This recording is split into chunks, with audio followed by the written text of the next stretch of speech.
Probably the best version of ourselves, and then credit Providence and credit this time of year. Um, if you stop playing for a little bit, or get a little bit sloppy, obviously the live ball turnovers, it's kind of been the thing I've harped on. That'll be an issue that could prevent this team from really achieving great things.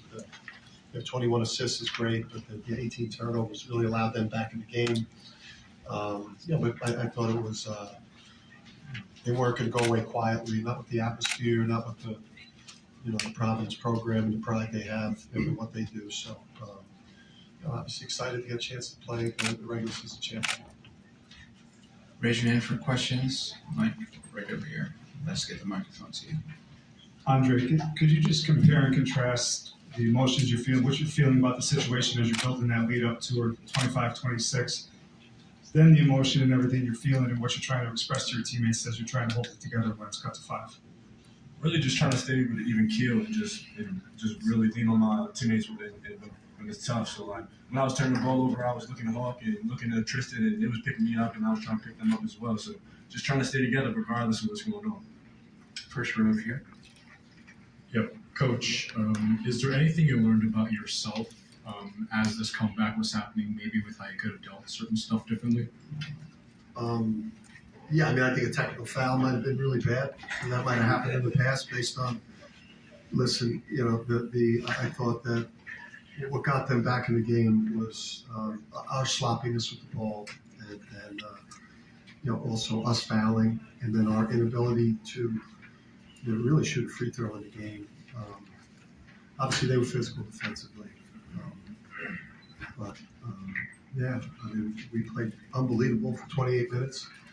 They made an unbelievable run, and we won the game, and we play tomorrow in the semifinals for the third year in a row. So we're happy about that, buddy. Second room. Coach, besides the win, what are some things that need to work on defense moving forward? What was that? Coach, what are some things that need to work on defense moving forward? We were elite defensively in the first half. 29%. We held them to 1 for 9 from 3. I thought we got away from our principles of maybe taking away the paint. But again, I think it was the fouling that just disrupted the rhythm of the game. We were playing such great basketball at both ends of the court, and then once it turned into a whistle fest and we were putting them at the free throw line, they were able to chip away, mix in some live ball turnovers, and you can't get back and get set defensively. I think that's why they shot 51% from the field. We weren't set as much in the second half because we weren't getting stops. We were turning the ball over. Dave, right here. Man, Tristan obviously came up big, a couple of daggers, or it seemed like daggers at the time. Explain his game and why he didn't start the game.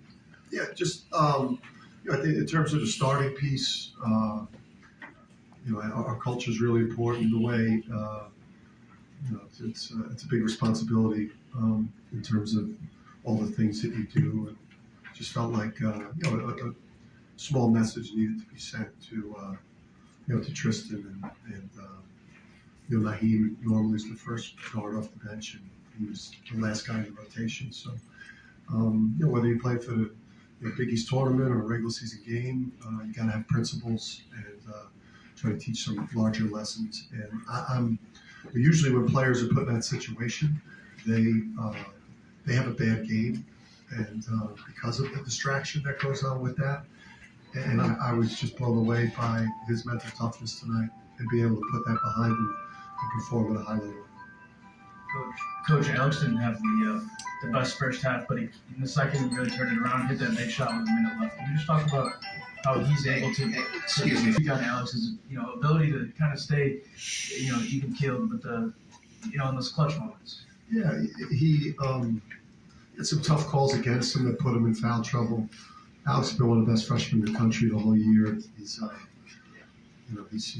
basically started every game on a team that has played a top 10 type of season, right, from the full body of work. And we're worse when he's not in the game because of everything he does for us from the offensive end. He's cerebral, and he's a much improved defensive player. So we don't function as well offensively, and that played a big part in Providence making the run when he was in foul trouble in the second half. He's been that valuable. He's been that valuable of a freshman in the Big East this year. Second row. Hi, thank you. Coach, I just wanted to ask about Lama Sonogo specifically, because watching that game, specifically down low in the paint, he was pretty unstoppable. I just wanted to get from your perspective as a coach what you saw from him and what it is that just makes him go. It had to be a workman-like performance from Adama today. You guys all right? It had to be a workman-like performance from him today because Croswell's one of the best low-post defenders in the country.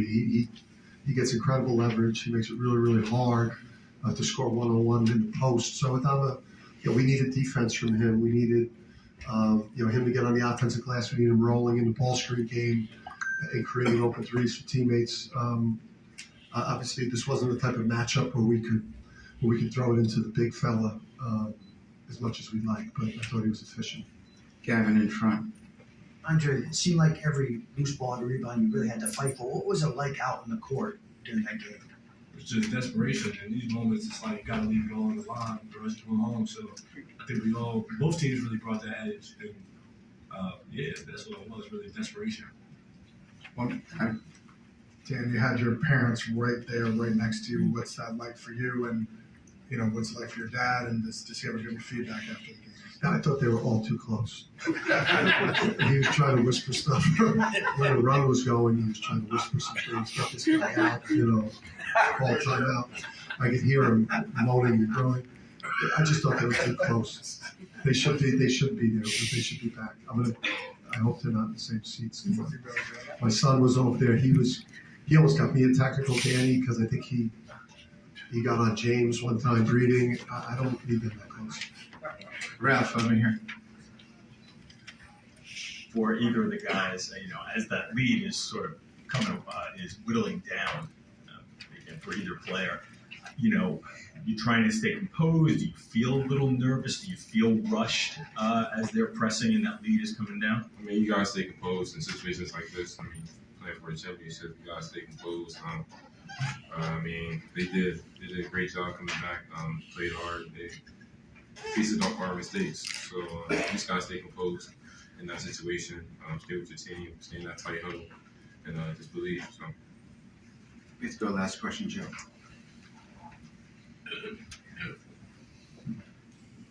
Jordan, playing instead of watching, was it everything you expected, or was it, were the emotions a little different? I mean, absolutely everything I expected. Last year, I got a good feel for it.